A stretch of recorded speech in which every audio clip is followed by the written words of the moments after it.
Microsoft Excel में। ठीक है, तो सबसे पहले हम होम टैब को एक्सप्लोर करेंगे। लास्ट क्लास में हम फाइल टैब के डिटेल्स बात कर चुके थे, तो आज हम होम की बात करेंगे कि होम टैब में हमें कौन कौन से कमांड ग्रुप्स मिलते हैं और कौन से ग्रुप में जो टूल्स हैं उनका यूज़ हम किस पर्पस से करते हैं।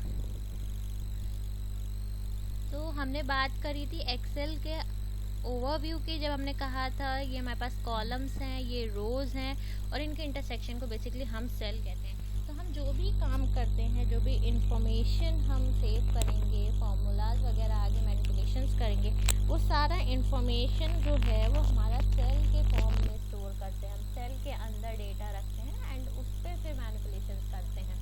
तो इसीलिए जब भी हमने बात की थी हर सेल का एक यूनिक एड्रेस होगा।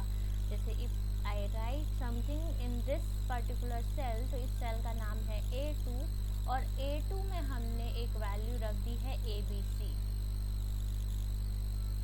या लेट्स से हम यहाँ पे एक टेबल टाइप का स्ट्रक्चर लेते हैं। हम एक कॉलम लेंगे रोल नंबर, एक कॉलम हम लेते हैं नेम का एंड लेट्स से एक कॉलम हम लेते हैं मार्क्स का। तो हम यहाँ 5 स्टूडेंट के मार्क्स एंटर करते हैं एंड देन हम उस पर थोड़ा फॉर्मेटिंग देखते हैं।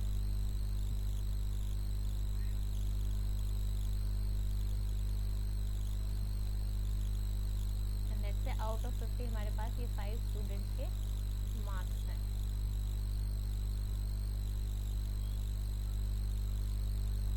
ठीक है, ऑलराइट। तो जब हम होम टैब पे आते हैं तो होम टैब पे हमारे पास सबसे पहला जो ऑप्शन है, जो कमांड ग्रुप है, दैट इज क्लिपबोर्ड। क्लिपबोर्ड के अंदर हमें 4 टूल्स दिख रहे हैं, जिसमें हमारा कट, कॉपी, पेस्ट और फॉर्मेट पेंटर, ये 4 चीज़ें देखनी है। कट, कॉपी, पेस्ट सिंपल है। कट का मतलब होगा ये सेल यहाँ से उठा के कट कर दें, हटा दें, किसी और जगह पे जाके हम इसको पेस्ट कर दें। तो एक तरीका तो ये है, हमने कट किया एंड लेट्स आई वांट कि ये A2 का डेटा C2 में पहुँच जाए। तो C2 में हम क्या करेंगे, C2 में जाके हम पेस्ट कर देंगे। तो हमारा इनिशियल A2 से डेटा कट हो गया है और पहुंच गया है C2 में। तो ये था कट और पेस्ट का कॉन्सेप्ट। सेम तरीके से अगर हम चाहते हैं हमारा जो कंटेंट है वो इस पर्टिकुलर सेल में भी रहे और किसी दूसरे सेल में भी पेस्ट करना है, तो हम कॉपी ऑप्शन यूज़ कर सकते हैं। हम C2 का डेटा कॉपी करेंगे एंड पेस्ट कर देंगे। ठीक है, इसके लिए हम शॉर्टकट्स भी यूज़ करते हैं। जैसे कट के लिए जो आपका शॉर्टकट होता है वो होता है कंट्रोल की +X। कॉपी का जो आपका शॉर्टकट होता है वो होता है कंट्रोल की +C। पेस्ट के लिए जो आपका शॉर्टकट होता है वो होता है कंट्रोल +V। ठीक है, तो ये हमारे टूल्स हैं और ये उनके शॉर्टकट्स हैं। Tools and shortcuts. ठीक है, ऑलराइट। नेक्स्ट हमारे पास एक आता है फॉर्मेट पेंटर। इसकी अभी हम बात करेंगे। पहले हम कुछ फॉर्मेटिंग रिलेटेड चेंजेस देख लेंगे, उसके बाद हम फॉर्मेट पेंटर की बात करते हैं। ठीक है, अब यहाँ पे एक हमारे पास ये छोटा सा एक्सपैंड बटन आता है, क्योंकि कई बार क्या होता है सारे टूल्स हम यहाँ पे नहीं मेंशन कर सकते हैं, यहाँ नहीं दिखा सकते हैं। तो हम complete tool list section expansion button के थ्रू देख सकते हैं। ठीक है, नेक्स्ट हमारा जो सेगमेंट है दैट इज फॉन्ट। जो हमारा कमांड ग्रुप है वो फॉन्ट है। फॉन्ट में बेसिकली हमने जो यहाँ टेक्स्ट की डेटा जो भी लिखा है उसका फॉन्ट क्या होगा, फॉन्ट का साइज क्या होगा, फॉन्ट रिलेटेड सारे प्रॉपर्टीज हम फॉन्ट से कंट्रोल करते हैं। ठीक है, लेट्स से आई वांट कि मेरे ये तीनों जो हैं ये हेडर्स हैं, तो हम चाहते हैं इन हेडर्स को बोल्ड करना। तो बोल्ड करने के लिए हमारे पास यहाँ B का टूल आता है, इसे हम बोल्ड कर सकते हैं। सिमिलरली बोल्ड के लिए शॉर्टकट भी होता है हमारे पास कंट्रोल +B। कंट्रोल +B करते हैं तो भी आपका डेटा बोल्ड हो जाएगा। अगर हम चाहते हैं हमारा जो डेटा है उसको इटैलिक्स करना है, तो हम यहाँ से इटैलिक्स का टूल एक्टिवेट कर सकते हैं। इटैलिक्स के लिए शॉर्टकट होता है कंट्रोल की प्लस आई। एक बार करेंगे एक्टिवेट हो जाएगा, दूसरी बार कर देंगे डीएक्टिवेट हो जाएगा। अभी बोल्ड या इटैलिक्स एक्टिवेटेड नहीं है, तो अगर मैं कंट्रोल बी करूँगी तो ये पहले बोल्ड में हो जाएगा, और कंट्रोल आई करेंगे तो इसको इटैलिक्स बना देगा। ठीक है, नेक्स्ट जो आपको टूल मिलता है ये अंडरलाइनिंग के लिए है। जैसे ही हम कोई टेक्स्ट सेलेक्ट करते हैं और हम अंडरलाइन क्लिक करते हैं, आपका टेक्स्ट अंडरलाइन होके आ जाएगा। तो अंडरलाइन के लिए भी हमारे पास शॉर्टकट होता है control plus you, you for underline. ठीक है, ऑलराइट। नेक्स्ट अगर हम लेट्स से आई वांट कि मैं इसका स्टाइल चेंज कर दूँ, तो हम यहाँ से फॉन्ट स्टाइल चेंज कर सकते हैं, फॉन्ट का साइज चेंज करना है, फॉन्ट का साइज भी चेंज कर सकते हैं। Let's say I want to apply some background fill colour, background colour apply करना है, तो ये फिल कलर का ऑप्शन यहाँ पे आता है, उसका यूज़ करके हम बैकग्राउंड में कलर फिल कर सकते हैं। अगर हमें टेक्स्ट का कलर चेंज करना है तो we can use this a tool over here, यहाँ से हम अपने टेक्स्ट का कलर भी चेंज कर सकते हैं। अगर हमें टेक्स्ट का साइज बढ़ाना है, फॉन्ट का साइज, तो आप देखो यहाँ पे हमने ए और अपवर्ड एरो पे क्लिक किया तो हमारा फॉन्ट का साइज बढ़ गया है। तो अभी करंट में फॉन्ट का साइज हो गया है 16, और बढ़ाते हैं तो 18। बाय डिफ़ॉल्ट 2 के स्टेप में फॉन्ट का साइज हम यहाँ से बढ़ा सकते हैं। सिमिलरली अगर हमें फॉन्ट का साइज रिड्यूस करना है तो इसके बराबर में फॉन्ट साइज डिक्रीज करने का टूल हमारे पास आता है। इसको क्लिक करते ही स्टेप साइज ऑफ 2 के हिसाब से हमारा फॉन्ट साइज डिक्रीज होना शुरू हो जाता है।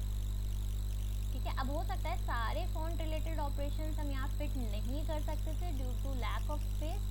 यहाँ पे आपको एक एक्सपेंशन बटन मिलेगा। एक्सपेंशन बटन खोलते ही हमें फॉर्मेट सेल विंडो दिखता है।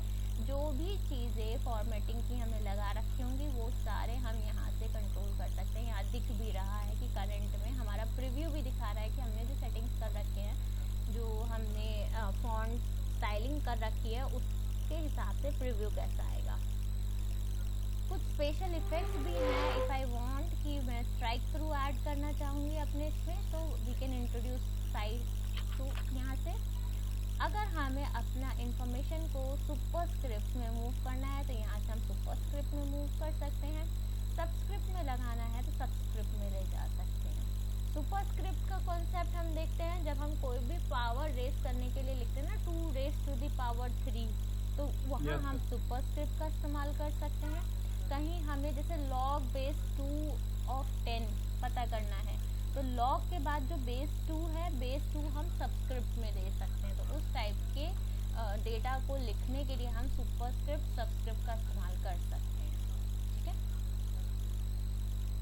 यहाँ पे अभी क्या है, बाय डिफ़ॉल्ट हमारे ये जो ग्रे ग्रिड लाइंस हैं ये पूरे इसमें बॉर्डर्स नहीं आ रहे हैं। तो अगर हम बॉर्डर लेके आना चाहते हैं तो हमारे पास ये बॉर्डर का ऑप्शन होता है। यहाँ हम ड्रॉप डाउन पे क्लिक करते हैं, बॉर्डर के सारे ऑप्शंस हमें मिल जाते हैं कि अगर हमें बॉटम पे सिर्फ बॉटम पे चाहिए, हम इस सेल के लिए देखते हैं, ये हमें बॉर्डर सिर्फ बॉटम के लिए चाहिए तो हम ऐसे कर देंगे। तो आप देखो अब ये बॉटम में बॉर्डर दिखा रहा है। टॉप पे चाहिए खाली तो हम इसको टॉप में कन्वर्ट कर सकते हैं। टॉप में कन्वर्ट करते ही आपको टॉप पे बॉर्डर दिखाएगा। लेट्स आई वांट कि बाहर की तरफ पे सारे बॉर्डर्स चाहिए हैं, तो we can select outside borders. Let's say I have chosen this range और मैंने बोला आउटसाइड बॉर्डर कर दो, तो ये हमारा आउटसाइड बॉर्डर में पूरा रेंज के बाहर बाहर बॉर्डर्स आ गए। सिमिलरली अगर हम चाहते हैं कि सारे तरफ सारे डायरेक्शन के बॉर्डर्स आ जाएं तो हम ऑल बॉर्डर्स कर देंगे।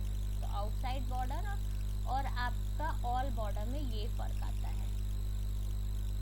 ठीक है, इसके अलावा हम बॉर्डर ड्रॉ भी कर सकते हैं। हम बॉर्डर्स को इरेज करना चाहें इरेज कर सकते हैं। हम बॉर्डर का कलर कंट्रोल कर सकते हैं। जैसे बाय डिफ़ॉल्ट ब्लैक कलर है, इफ़ आई वांट कि मुझे ये रेड कलर से बॉर्डर चाहिए तो हम वो भी कर सकते हैं। जैसे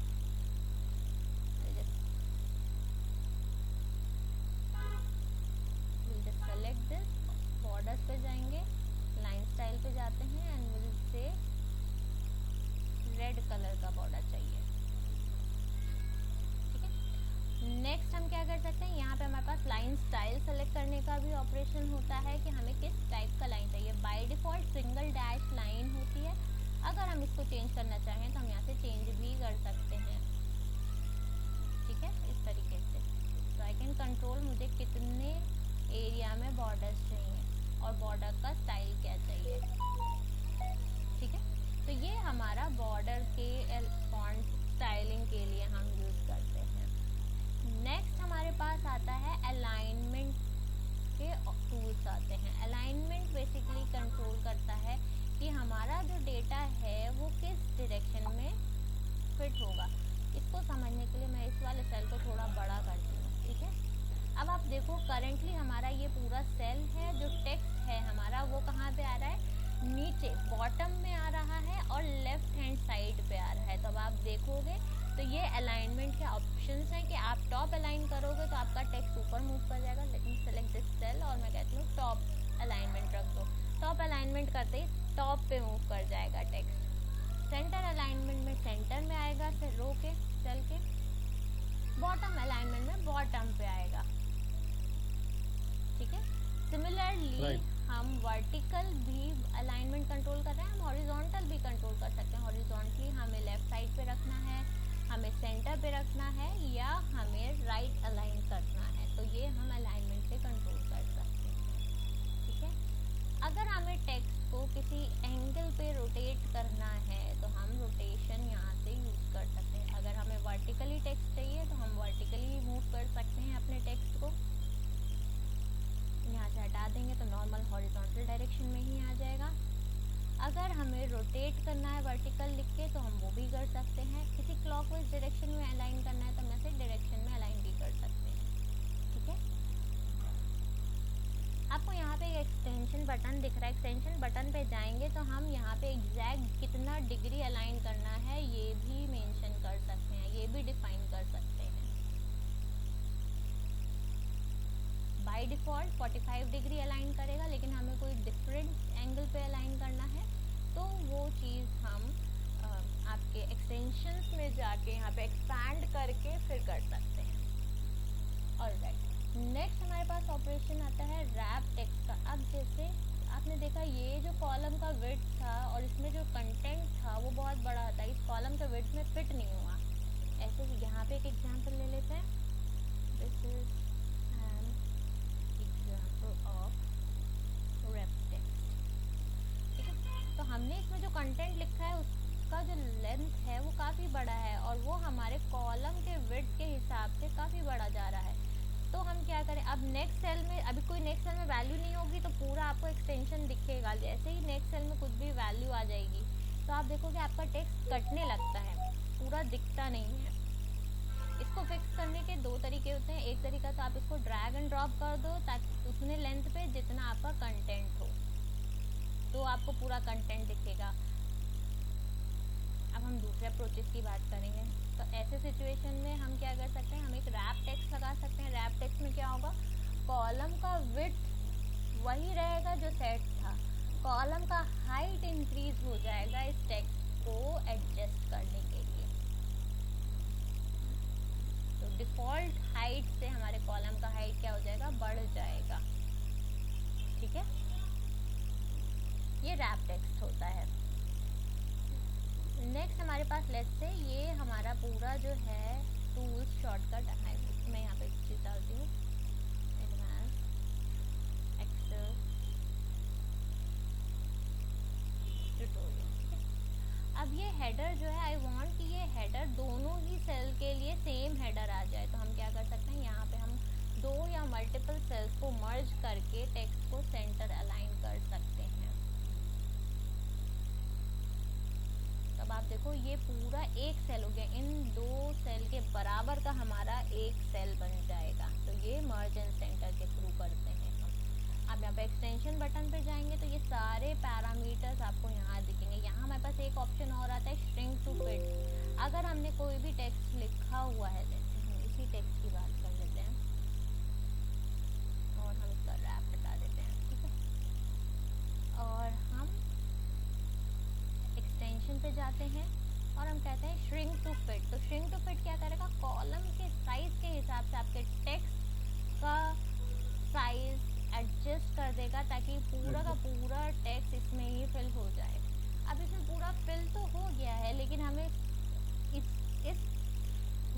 सेटिंग्स पे दिख नहीं रहा है, लेकिन हमारा टेक्स्ट क्या है, पूरा का पूरा है। अब आप देखो, तो ये होता है श्रिंक टेक्स्ट, ठीक है। ऑलराइट, अब हम थोड़ा सा फॉर्मेटिंग यहाँ भी कर देते हैं और हम कहते हैं ये पूरा हमारा जो है आउटसाइड बॉर्डर्स कर देते हैं। थिक बॉर्डर्स करेंगे तो थोड़ा मोटे बॉर्डर्स रहेंगे। और यहाँ से जाके लाइन कलर ब्लैक कर देते हैं, ठीक है।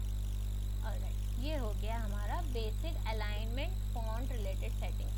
अब जैसा कि आपने देखा होगा,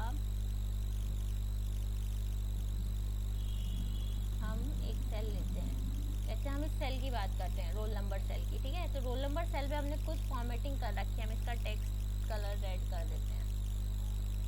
अब मैं चाहती हूँ जो भी, और इनको हम बोल्ड हटा ही देते हैं, ठीक है।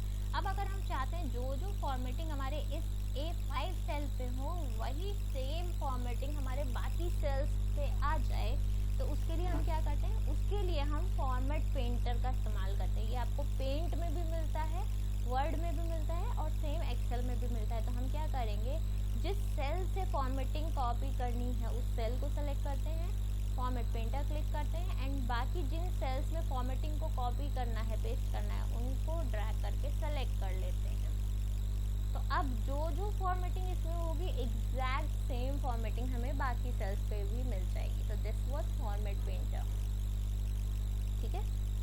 राइट, नेक्स्ट पढ़ते हैं, हम नंबर्स के लिए बात करते हैं। तो नंबर में सबसे पहले हमारे पास आता है ये, किस टाइप के डेटा को हम कैसे रिप्रेजेंट करते हैं एक्सेल में। तो सबसे पहले जो हमारे पास ऑप्शन आ रहा है, दैट इज जनरल। अगर हम एक्सपैंड करते हैं तो जनरल में आ रहा है कोई स्पेसिफिक फॉर्मेट नहीं है, इसमें हम टेक्स्ट भी ले सकते हैं, नंबर भी ले सकते हैं, डेट भी ले सकते हैं, कुछ भी ले सकते हैं। सेकेंड कैटेगरी जो हमारे पास आ रही है वो है नंबर, यानी हम जो भी वैल्यू देंगे सेल में, एक्सेल उसको एज अ नंबर ट्रीट करेगा। नेक्स्ट फॉर्मेट आता है करेंसी का। जब हम करेंसी या सैलरी या बोनसेस टाइप का हमारा डेटा होगा एक्सेल में, तो अक्सर करके हम उसको क्या करेंगे, एज अ करेंसी डिफाइन कर देंगे।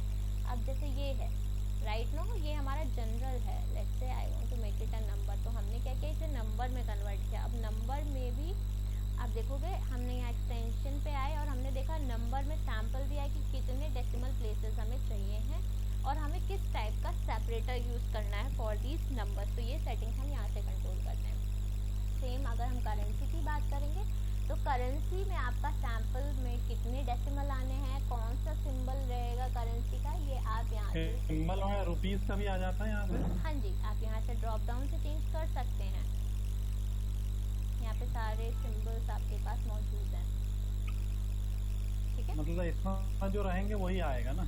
हाँ, जो जो डिफाइंड हैं विद इन दिस एक्सेल, वो चीज़ें आपको दिखेंगी। यहाँ आपको INR मिलता है, आर नहीं मिलता, वो रहा आर का सिंबल क्योंकि बाद में आया था, लेकिन आपको INR मिलता है। देखिए है हिंदी में है तो सही, यही है ना। हाँ जी, ठीक है।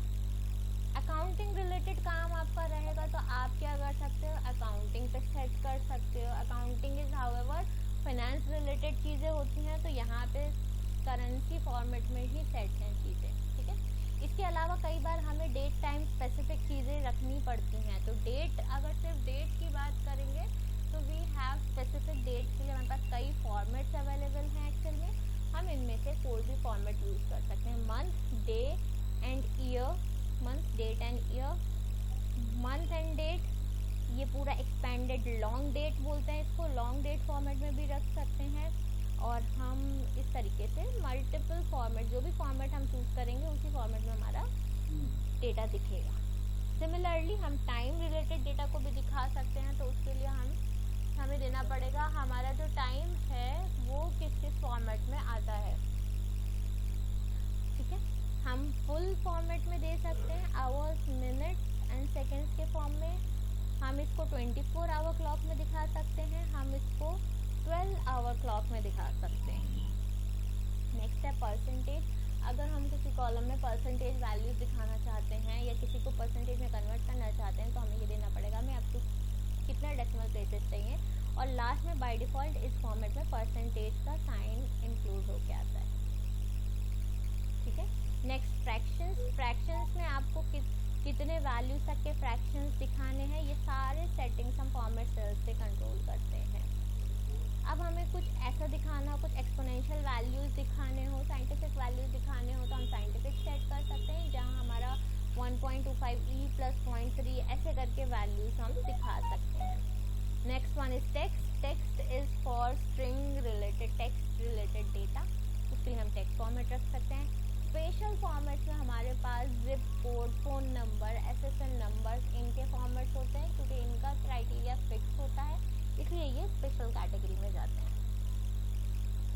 नेक्स्ट हमारे पास एक आता है कस्टम में हम बता सकते हैं स्पेसिफिक सीक्वेंसेस यहाँ मौजूद हैं, हमें कौन से सीक्वेंस का डेटा चाहिए, तो यहाँ पे हम कुछ स्पेसिफिक फॉर्मेट्स हैं, उनके हिसाब से डेटा को रख सकते हैं। ठीक है, तो ये सारी चीज़ें हमारे नंबर्स में कंट्रोल होती हैं। अगेन सारी चीज़ें यहाँ नहीं दिखा सकते थे, यहाँ पे कुछ ऑप्शंस आपके पास मिल रहे हैं, लेकिन सारे नहीं पॉसिबल थे, तो क्या यहाँ पे जो इतना पॉसिबल था उतने रोज दिख रहे हैं। एडिशनल सेटिंग्स देखने के लिए हमें यहाँ एक्सटेंशन पे क्लिक करना पड़ता है, दिस इज बेसिकली इस एक्सपेंशन बटन पे क्लिक करना पड़ता है। ठीक है, नेक्स्ट आगे बढ़ते हैं। Now we will talk about styles में सबसे पहले हमारे पास आता है कंडीशनल फॉर्मेटिंग। कंडीशनल फॉर्मेटिंग को समझते हैं, तो कंडीशनल फॉर्मेटिंग का मतलब होता है कंडीशन के हिसाब से सेल को फॉर्मेट करना। अभी हम ये जो चीज़ें पढ़ रहे थे, फॉन्ट चेंज करना, अलाइनमेंट चेंज करना, टाइप और नंबर डिफाइन करना, ये सारी चीज़ें सेल फॉर्मेटिंग का पार्ट होती हैं कि हम सेल्स में क्या क्या फॉर्मेटिंग करते हैं। तो कंडीशनल फॉर्मेटिंग का काम क्या होगा, यहाँ पे हम बेसिकली अपने सेल्स में फॉर्मेटिंग देंगे, but on the basis of some condition. तो अब जैसे हम देते हैं, we have selected this cell का रेंज, मार्क्स, हमने सारे 5 लोगों के मार्क्स सेलेक्ट किए हैं। Let's say I want to filter out, या I want to not filter out, I would say I want to highlight the marks जहाँ marks 40 से ग्रेटर हैं, तो मैं हाईलाइट सेल रूल सेलेक्ट कर सकती हूँ, and I can go for greater than option. Greater than option select करके I can say मुझे यहाँ 40 से बड़े वैल्यूज शो कराने हैं, और उनका फॉर्मेट क्या रखना है। बाय डिफ़ॉल्ट कुछ फॉर्मेट्स हमें यहाँ मिलते हैं, जैसे रेड से फिल कर दो और डार्क रेड टेक्स्ट कलर कर दो, या ग्रीन से फिल करके डार्क ग्रीन पे टेक्स्ट कर दें, या कुछ कस्टम फॉर्मेट बनाना हो तो हम फॉर्मेट कस्टम भी बना सकते हैं अपने अकॉर्डिंग, उसका बॉर्डर दे सकते हैं, फॉन्ट दे सकते हैं, फिल कंट्रोल कर सकते हैं कि किस टाइप का हमें फिल चाहिए। ठीक है, तो let's say I will just say हम ये ग्रीन वाले के साथ जाएंगे कि अगर मार्क्स 40 से ग्रेटर हैं तो ग्रीन से फिल हो जाएं। ओके सेलेक्ट किया, ओके सेलेक्ट करते ही यू विल सी हमारे डेटा में जहाँ जहाँ मार्क्स का वैल्यू 40 से बड़ा था वो सब हाईलाइट हो गए हैं। ठीक है, तो ये हमारा कंडीशनल फॉर्मेटिंग के अंदर आता है। तो हाईलाइट सेल में हम क्या कर सकते हैं, greater than value, less than value, between, कोई एक रेंज के बीच का वैल्यू उठाना है तो वो बिटवीन में कंडीशन लगा सकते हैं। किसी एग्जैक्ट एक वैल्यू के लिए चेक करना हो तो इक्वल टू यूज़ कर सकते हैं। कोई टेक्सुअल डेटा फिल्टर करना हो तो टेक्स्ट दैट कंटेन्स यूज़ कर सकते हैं। लेट्स से हम यहाँ नाम दे देते हैं अरुण, और बाकी कुछ भी हो सकते हैं। And I want to highlight the cell जहाँ टेक्स्ट में अरुण आ रहा हो।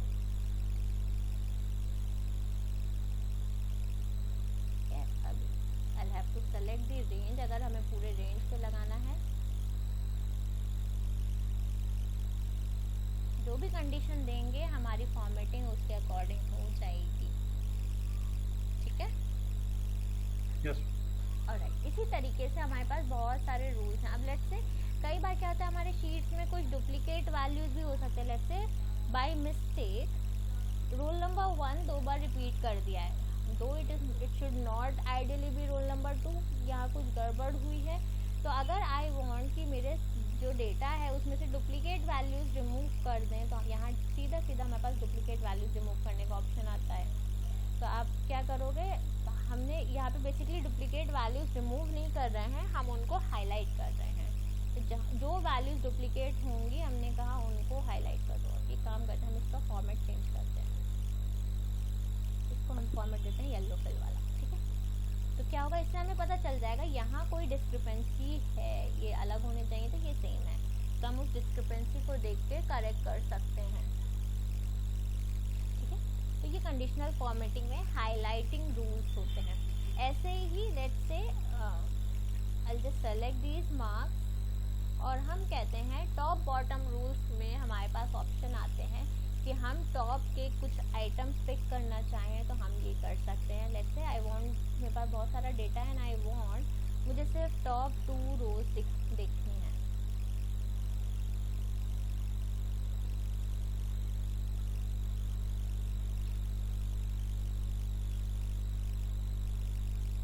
तब आप देखो जैसे ही हमने ये किया, टॉप 2 रोज जो हैं मार्क्स वाइज कौन सी हैं, 41 एंड 49। तो इन दोनों के फॉर्मेटिंग में क्या हो गया, रेड से बैकग्राउंड कलर फिल हो गया, प्रीवियस फॉर्मेटिंग हट गई। अगर सेम सेल पे हम मल्टीपल फॉर्मेटिंग रूल्स लगाएंगे तो एक टाइम पे एक ही काम करेगा।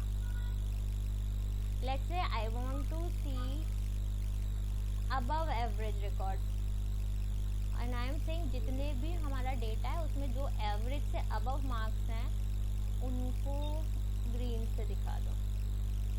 तो what we will get is Excel automatically इनका एवरेज निकालेगा और ऑटोमेटिकली कंडीशन चेक करेगा। अगर ये एवरेज से बड़ा है तो फॉर्मेटिंग अप्लाई कर दो, एवरेज से बड़ा है फॉर्मेटिंग अप्लाई कर दो, एवरेज से छोटा है रहने दो, कुछ मत करो, एवरेज से छोटा है leave it as it is, average से बड़ा है फॉर्मेटिंग चेंज कर दो। तो ये सारे हम फॉर्मेटिंग के रूल्स यूज कर सकते हैं। तो this is called conditional formatting. Condition के हिसाब से हम बेसिकली क्या कर रहे हैं, अपने रूल्स को क्रिएट कर रहे हैं, ठीक है।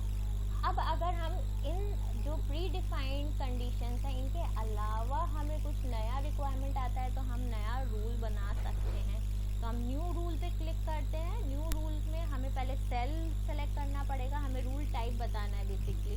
तो हम क्या देना चाहते हैं, वैल्यू के बेसिस पे, cell that contains top bottom values, या हम कुछ अपना फॉर्मेट ओनली यूनिक और डुप्लीकेट वैल्यूज हम इस तरीके से सेट कर सकें। Let's say I want to say duplicate का ऑलरेडी फीचर है, I am saying unique values के लिए हम एक बनाते हैं। अब आप देखोगे अभी मार्क्स सेलेक्टेड है, मार्क्स में तो सभी यूनिक है।